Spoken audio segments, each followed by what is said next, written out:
Hey everyone, welcome back to the Support Ops Hangout. This is our weekly discussion where we get to talk about all things customer. So customer support, customer service, customer experience, all that fun stuff. I'm your host, Chase Clemens. Before we get too far into the episode, I do want to let you know that we set up a kind of a page. I guess you would call it a page. It's a page on the site, supportops.co/question. That gets you over to a little message box that you can let us know what show topics you'd like to see in the future. If we cover a show and you've got questions about that show, like today's show or something like that, you can send us through there. We'll try to get you answers and that kind of thing. Basically, it's a chance just to ask questions. Sounds simple, right? So check that out, supportops.co/question. So let's go ahead and introduce you, or if you've already met him, reintroduce you to all of our amazing panel. We'll start out with Carolyn at Buffer. How are you? I'm very well, thank you. I tried my first oyster this weekend. Oh, how was it? Great. Everybody thought I was going to hate it, but I loved it. Not just like slimy? Yeah, that's what everybody said. Yeah, very nice. I like the new experience, too. Not every day as an adult you get to experience something new like that. And we got Chase Livingston, the other better Chase. How are you? Yeah, I'm good. Thank you. Glad to be here. And then last but certainly not least, Jeff, who just kind of stumbled into the picture eating and didn't offer us any food or anything. He was just there. You got to bring your own snacks, Chase. Bring my own snacks. Maybe that's a thing. Maybe we should all just bring snacks to this recording. That'd be awesome. So anyway, this week it's kind of a fun one. It's one that I've kind of had to juggle around on the schedule a couple of times just because of the way it all worked out, but it's one that I'm excited to finally get to. We're going to be talking about support channels, which sounds really boring when I first say that, but bear with us. So, you've got companies like Automatic and Buffer and even GoDaddy that are starting to move towards this live chat channel over email, and it's a good time to take a look at, the old standby, Old Faithful, that old email channel. There was a quote from a GoDaddy rep, Nick Fuller, who really kind of sums all this up, so I'm going to read you that real quick. And he said, customers love the real-time support experience. Email is not instantaneous, and in fact, many in the industry are putting an end to their email service because fewer than half of tech customers believe their problem can be solved by email. It's sort of going the way of the cassette tape. So that's what we're going to talk about. Is email going the way of the cassette tape and the 8-track? And the landline phones and all the other stuff, the fax machine. So let's start with the obvious here. Jeff, is email support just, going to be gone in a couple of years? I don't think so. Maybe GoDaddy will be gone in a couple of years. I don't think email support's going anywhere in a couple of years. Wow, we're out of the gate and already throwing the GoDaddy slam there. That was nice. Wow. So what? Why do you think email is still going to be here in 5 years? Well, I don't know why. I think the death of email has been proclaimed many times. So I find it hard to believe that it's ever going to be gone for anything. But I think it's interesting more to unpack this GoDaddy rep statement. Many tech customers don't believe blah blah blah something about email solving their problem instantaneously. I think it's interesting. Most of the people who listen to this show are probably used to support tickets that can't be solved instantaneously no matter what. Regardless of how many resources you have, you couldn't solve the problem immediately. I'm sure Livingston can talk to that more specifically. Another thing that's really interesting is you have to, at least I'm looking at it through the lens of the old adage of if you asked people what they wanted, in the 1900s, beginning of the 1900s, they would have said more horses or something like that, right? People don't necessarily know, right? They're not going to say, oh yeah, we want more email. But I do think you have to look at what's the best support experience. So yeah, there's certainly stuff that should move to live chat. I'm sure people who have more experience than me can tell me all the things that I should be doing on live chat. But for most of the folks that are listening to this show who don't have the resources of a GoDaddy or even a WordPress, I think it's really hard to make the argument that we should all go to live chat immediately. Yeah, so Automatic is a good example here. You mentioned resources. Automatic is hiring people left and right. Chase Livingston's one of those on the live chat team that's kind of pioneering that and bringing that up to more WordPress.com users. Chase, do you think How was I phrase this? Oh, okay. It like had to take me a minute to collect my thoughts here. Could Automatic be offering live chat if it wasn't for this just massive hiring spree that it's been on? Probably so. We honestly don't have that many people working in live chat right now. We, especially for just regular kind of WordPress.com users, our VIP customers and some of the customers that pay us quite a bit of money, obviously, are going to get live chat. But what I'm working on and what we're kind of working toward expanding is just to kind of everyday WordPress.com users who aren't, necessarily paying, a couple $100 a year or something like that. So it would definitely be tough, and we're still trying to work out how to scale it. But I think right now we're doing a decent job at reaching as many users as we can, and obviously with any support team, the more help you can get, probably the better off you'll be. Yeah, so sticking with scaling for just a minute, we're Carolyn with Buffer here. Buffer has been slowly moving into the live chat space. It's something that I've seen pop up in the Buffer app.com site every now and then. It's like, oh look, you can live chat with people. Have you felt any pressure to hire on extra people just so you can provide that live chat option?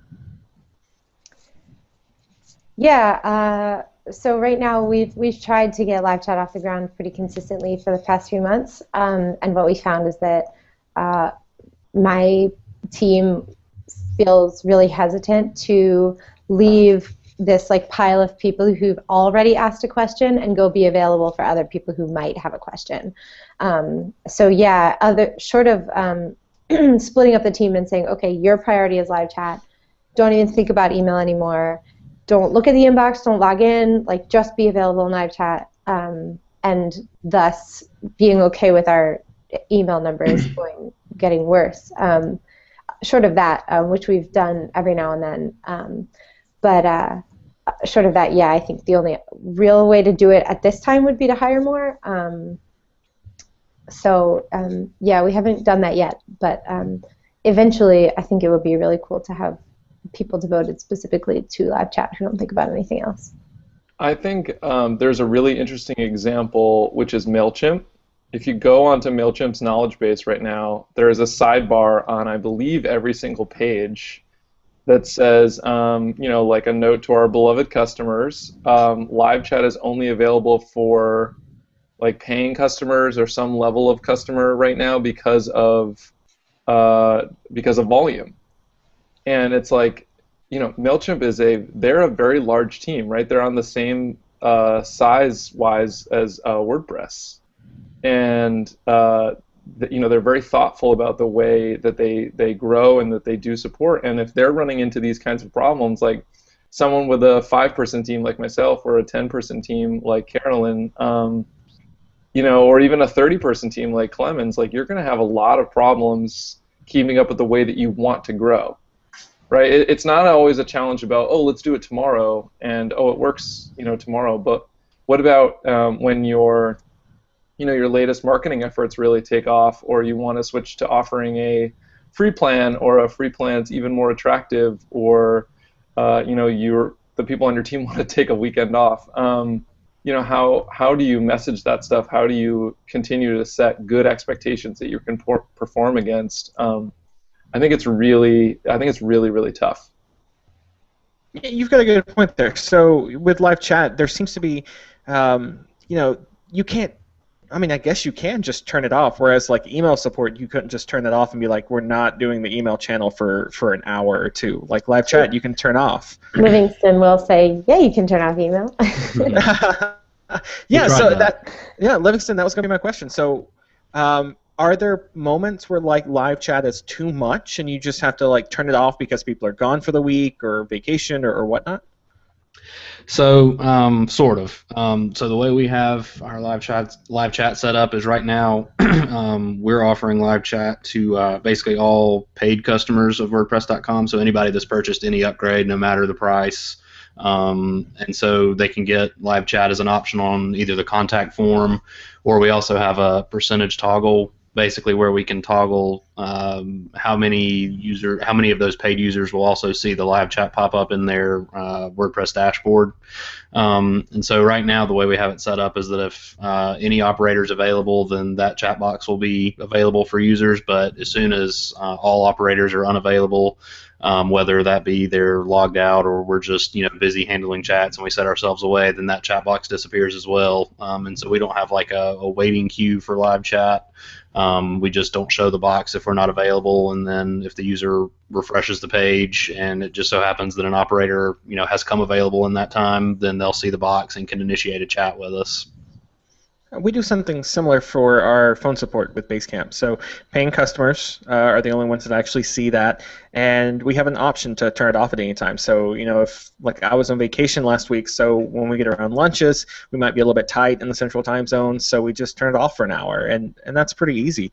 Yeah, so that's the resources side. The other side I'm trying to wrap my head around with this whole live chat thing is what's the big advantage here? What's the big advantage over doing support via live chat?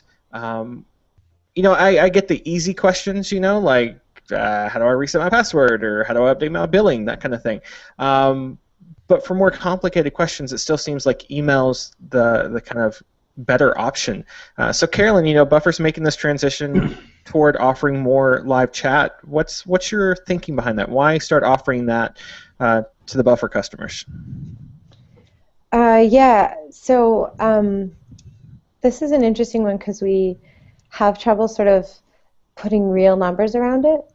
But anecdotally, people are just less freaked out when they've got you, right? Like I am having this problem, and my two options are talk to this person who I know is going to sit here and look me in the proverbial digital eye and like stay with me until we've either reached a point where we're going to switch to email because that person has to go talk to an engineer or do more research or whatever, or I can send off an email and not know when I'm going to hear back, and not feel like I have to put every piece of information into the very first email. It's can be very stressful because if I hear back in 48 hours, I want the reply, not which browser are you using. So I feel like I have to put everything into. I have to write this novel, and I have to use hysterical language so that they'll respond. Like, I just think that sending a support email can be this very stressful experience filled with uncertainty, whereas like you've got someone on live chat. And so while we are trying to encourage live chat and make it a bigger part of it, our goal isn't just to kind of like kill email and move to live chat. Because similarly to what Jeff said, it's the reports of email death have been greatly exaggerated. And also, we actually did turn off our email form for a day to see what happened, and some people preferred email. They were like, I just wanted to send off an email. I didn't want to deal with it right now. I wanted you to study it for the next 6 hours and then get back to me. Like, I had to go to work. So some people actually did prefer email. And so what I think we can do is, or at least what we're trying to do, is not necessarily take email off of the table and instead make email more like a conversation. Like, how can you take steps to make this a less stressful experience? Like, get back to people faster and have it be a lighter weight first thing. Like, even just the changes to our contact form, where it's like, what's going on? Like, tell me 2 sentences. Then, like, even that kind of thing might make people feel like they can just get the conversation started and feel like they're going to have somebody with them through the whole process, as opposed to like having to send off this behemoth thing. So yeah, it's less about necessarily the exact channel, because I think you can have a conversation through any of those 3 channels and reduce anxiety and make it less stressful and more like that you've got someone and that there's somebody there for you. I think you can do that through any channel. It's just easier in live chat because that's inherently a conversation. Yeah, I think I agree with a lot of that. I mean, that all sounds really valuable, and I think just like anything else that we've ever talked about on this show, there probably isn't a very, very clear right answer and wrong answer. I mean, I think we can all agree that this guy who thinks that email is going to be gone is probably wrong, but that like some companies will have a combination of both, and that they'll do really, really well. And the hardest part is probably encouraging our customers to choose the channel that's going to like lead to the most success for them.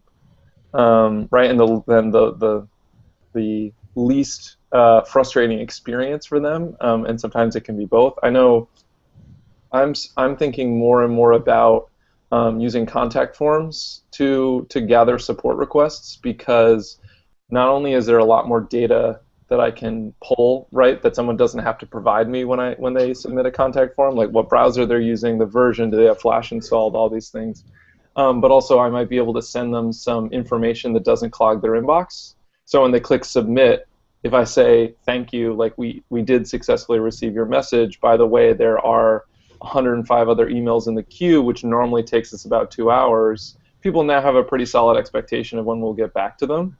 And that creates a much better experience than either them sending in a live chat message and having to wait 30 seconds for a response, which is forever when you have a live chat window open, or them sending in an email and having no clue whether that went to the black hole, or whether it'll be 48 hours or a week, or an eternity for us to get back to them. They really have no clue. So there are other opportunities, I think, like you said, Carolyn, to get that conversation started in a positive way, that maybe they're not all the way live chat, and they're also not all the way email only. Yeah. So Chase Livingston, just to kind of add on to what Jeff has said here, do you find that customers are less anxious about their experience when it comes to live chat? Like, do you see a noticeable difference in how much anxiety a customer would have when they have that live chat option versus just email? Yeah, a lot of times, many times when a customer contacts me via live chat, they're, say if their domain isn't working or their DNS is not propagating or something like that, you can kind of just tell that they're freaking out. They really want their website to be up, and they're not sure what's going on. And so with live chat, it's really easy to just kind of calm them down. Look into it, take them step by step through what they need to do to get things figured out. And I mean, we can have a resolution in 5 or 10 minutes. Whereas if they had emailed us, it might be 24 hours before, they hear back something, depending on, how busy the email queue is and that kind of thing. So yeah, we definitely see that we're able to kind of calm users down a lot more easily over live chat. And that kind of translates into what we're seeing with our kind of customer happiness ratings, and that they're usually much higher for live chat kind of interactions than they are with our email or our forums interactions. So we do have some numbers sort of to back that up. I love how, like, when we talk about numbers, it's all just kind of nebulous, like Carolyn mentioned. It's feelings, right? We feel like this is a little better on customers, and we all, like, I think all of our companies are pretty opinionated when it comes to how we design our apps, right? How they run, how they operate, what features we include, that kind of thing. It's nice to see that we're not quite as opinionated when it comes to, like, you have to contact support this way. You have to do it exactly like this. Like, there's room. You can be a buffet and offer several different choices of ways to contact. That way, the customer is just. We keep coming back to anxiety and being anxious. The customer's frustration and anxiety just goes down at that point when they can email you or call you or whatnot. Yeah, Carolyn, do you think if a company's kind of new, like a startup, getting started with customer support, maybe 1 or 2 people on the team, should they be experimenting with anything other than email at this point? Like, the old kind of way to do it is you start with email support, right? You set up a help at email address and people email you through there. Do you think people should kind of try starting with live chat instead? That's a good one. I knew I would have one good question at least. Just one. That's all I want. Just one. That's easy. To the last point about, like, customer happiness being a nebulous number. I'm just recalling Shervin talking at UserConf about, like, how pointless it is to ask customers their experience, because your support people know. Right? Like, you don't need somebody to give you a red, angry face for you to know that you didn't do a great job with that one. Like, if your customers are happy or not. And so I actually think that that's sort of okay, that thing is nebulous, that we don't really have a number to prove that we just think that customers are happier in this way.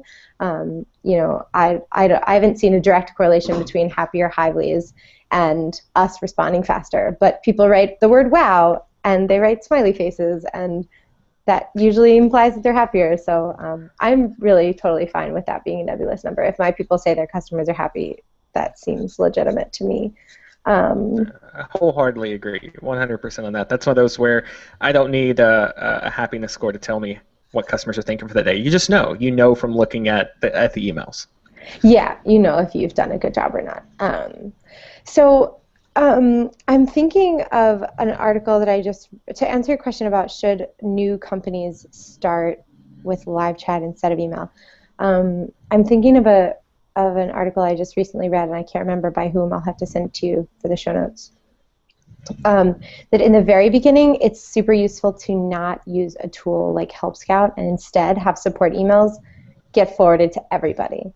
And the benefit of that, I think, that the author was making, the point is that it's really messy and it doesn't scale at all, but then everybody sees every support email in the beginning. And you have to do things like, hey, who's grabbing this one? But then everybody sees it, and people are, like, everybody from the CEO to the customer support person, if there's somebody hired for that at that stage, is seeing every question. So there's real value in that, and I think it's harder to recreate that on live chat without asking people to read through the transcripts. So for that point, I would say it's great to do email in the beginning.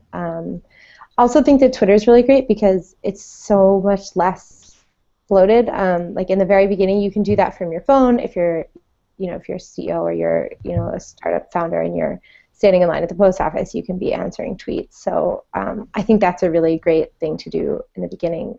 Plus, it shows that you're responding, and that you're listening. So yeah, live chat. I mean, we have a team of 7 heroes, and we have trouble with live chat. So I don't know how realistic it is for a brand new startup. So I'd probably have to recommend starting with email and Twitter. But I mean, more power to you if you can.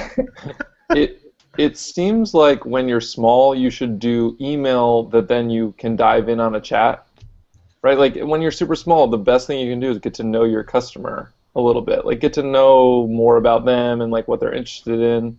And so I could see, I mean, Carolyn, you could probably speak to this, but I know Joel was like super active in engaging new Buffer users. There was like a hip chat room or something that people could just jump into, a campfire room or something that people could just join him there and ask him anything about Buffer. And I think it's a really great way to get to know people, but it's probably not a great way to spend your support time because you're just like on all the time.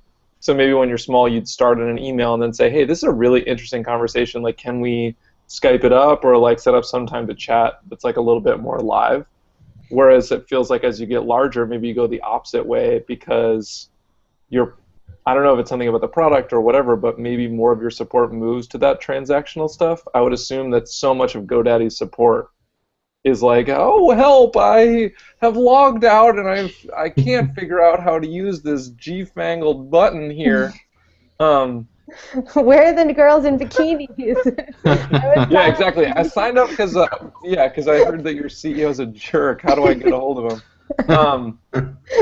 So perhaps as you grow, you move more towards you just move more and more towards the call center, live chat center, hopefully in the future type of model. I think the other thing that I would say is that live chat, once you're on, and you have to be super focused. You can't be just sort of doing it one sentence at a time. And certainly one thing we noticed when we were doing a lot more phone support in the early days. When it was more interrupt driven, people would just call, and the expectation that we had tried to build was, we'll just pick up and talk to you, was that a certain group of people did all of that phone support, and that meant that certain group of people were no longer active in terms of building the company, right, or talking about product stuff. So they had all the things about our customers built up in their heads, but they had no way of sharing it. They had no time to decompress and have long conversations about it that weren't always interrupted by the phone ringing. So it's really, I just think it's very important when you're at the stage that everyone's involved in building a product, that you actually allow everyone to do that, especially the people that have the closest connection to the customer. So I would imagine that that's really, really difficult to do with live chat the same way that it was for the phone. So I think I would advocate that it's not a good way to gain customers by setting the expectation that you'll be there for them anytime, right? Your product should provide value that makes them want to stick around, not just having someone who's going to stay up all night on Red Bull to get to your responses. So probably just something that I would argue for. All right, so to wrap things up, let's bring it all back to that original question from the GoDaddy wrap. Chase Livingston, in 10 years, do you think Automatic is still going to be doing email support? Yes or no? Oh man, probably not. We might still have some private forum stuff, but I don't know that we're going to be doing too much just standard email like you would consider it today. Carolyn, 10 years from now, Buffer, are they still going to be doing? Are you guys still going to be doing email support? Yes. And then Jeff, I kind of feel like we already know, but 10 years from now, Wistia email support? We're gonna have chips in our brains and stuff. We won't even. We're gonna have those computers from the Tom Cruise movie. We're fine. There'll be no. Don't even worry about it, Chase.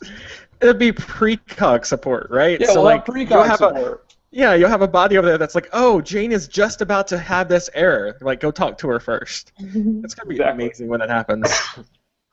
It's going to be absolutely amazing. All right, so that's it for this topic. Like I mentioned, if you got questions, if you think we got something completely right or something just completely wrong, we want to know. If it's completely right, send it to me. If it's completely wrong, send it to Jeff. But you can do all of that through supportops.co/questions, or you can hit any of us up on Twitter. We'll make sure all that's in the show notes. So that said, that brings us to the best part of the show. It's this week's shout-outs. Nothing that time, Jeff? That's amazing. Thank you for your restraint. So these are the things that are making us happy. So happy that we want to shout them from the rooftops, from the mountaintops, just to let you know about how amazing they are. So, Carolyn, you mentioned oysters at the beginning. They're not getting the shout-out, right? No, they're not my shout-out. So what's your shout-out? My shout-out is Holsty. This is a brand that is encouraging sort of mindful living, and somehow I ended up on their site. I'm not sure how, but they have this art subscription for you get a piece in the mail that you can sort of display to remind you to be mindful about relationships or food or work or technology or whatever it is that speaks to you. And so I signed up because I think that's amazing. I haven't gotten my first one yet, but I just fell into this brand crush deep hole of clicking through their website when I landed on them. And they have this concept of a magazine, which I think is kind of like a blog, but not quite. And there's really beautiful writing on there. So I sort of just loved all over them. I followed them on Instagram. I just hosted out this week. So I thought I would give them a shout out and share it with you guys. There should be a Tinder app, but for brand love, brand crushes. That's what you called it, brand crushes. True. She's I love this one. Swipe left. That's how it works, right? Swipe left, then you subscribe to all the things. Or right. Which one's which? Shoot. You're asking the married guy. I don't know. Jeff, what have you got for your shout out this week? Okay, so I'm still laughing about the married guy comment. So I am a huge fan of Rdio, the music service, which is far superior to Spotify. Let me just say this real quick. Not only is it better designed than Spotify. Okay, so my fiance Marissa is a Spotify fan. You're listening to Spotify in the car, and you go to skip a song, and it makes a noise. Bloop, bloop. Every time you skip a song. As if I don't know that the song changed because the music stops and changes, which is really annoying when you're trying to listen to music anytime. I don't need a sound in between, right? Like record player, CD, cassette tape. Did any of them make noise in between tracks? No. Okay, I don't need it. Thank you, Spotify. All right. Anyway, Ryan Sims is I think he's head of design or something over at Rdio, and I found this interview from May with him on the Great Discontent, and I'm gonna go ahead and give him credit for this, even though I can't find in the article where he inspired this. But he mentioned this app called Relax by Andrew Johnson, who is this like delightful sounding Scottish guy, and it's a 15-minute thing that you listen to before you go to sleep, and it like totally walks you through the process of getting like super relaxed. And I've been using it for the last couple of weeks, and it's incredible. It works every single time. I'm asleep within 15 minutes, which is a new record for me. I'm one of those people that stays up way too long just laying there thinking about work. So we're gonna have to start a segment of the show called like "Grind My Gears" or something like that, just where Jeff's rants.